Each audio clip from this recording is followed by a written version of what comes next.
Sri Lanka's former permanent representative to the UN in Geneva, Thamara Kunanayagam, says that she will initiate legal action against Foreign Minister Mangala Samaravira. She made this statement at a media briefing held in Colombo today.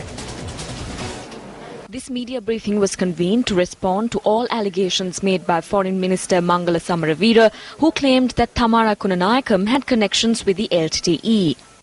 I am a victim of this slander and of a blatant lie for reasons that I don't know.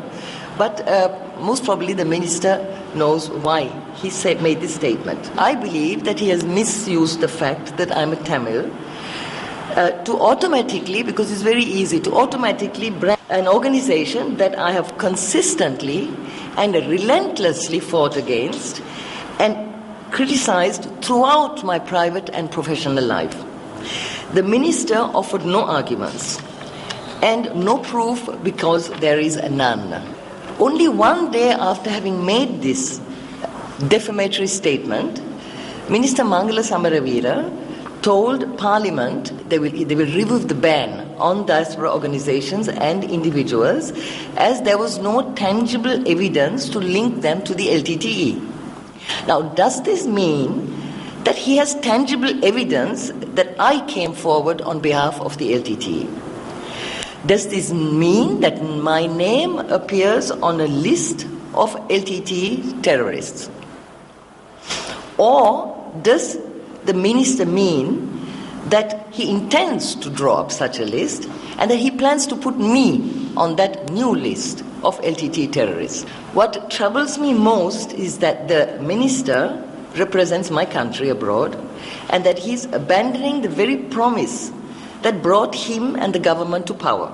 It is indeed shocking that the Minister of External Affairs of the country should summarily dismiss the findings of the Auditor General of this country simply as a complaint by a woman whose hopes have been dashed, and then say that the government cannot act on it because it has to follow Yahapalana. Now, if that's the kind of Yahapalana that the government has promised to the people of Sri Lanka, and we see unfolding before our eyes only some 70 days into the 100-day program, then the people should be beware of surrendering their sovereignty for not just for 100 days, but it will be for several years to politicians who have nothing but contempt for ordinary citizens of this country. Now, for all these reasons, I have decided, together with my lawyers, to envisage legal action against Minister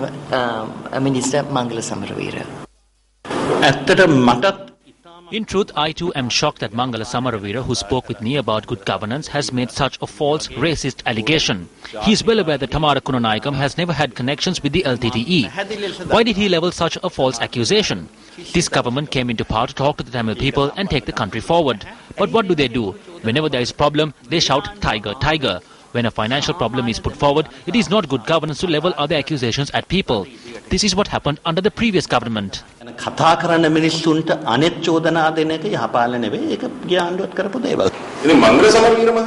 Firstly, it is totally unethical for Mangala Samaravira, the Foreign Minister of Sri Lanka, to blatantly lie about a former ambassador who served the country.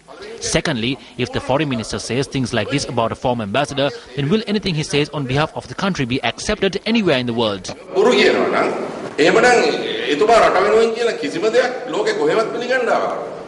Professor Rajiva Vijayasinghe also spoke on the appointment of former Foreign Secretary and former Permanent Representative in Geneva, Shenuka Seneviratne, as a Sri Lankan ambassador to Thailand.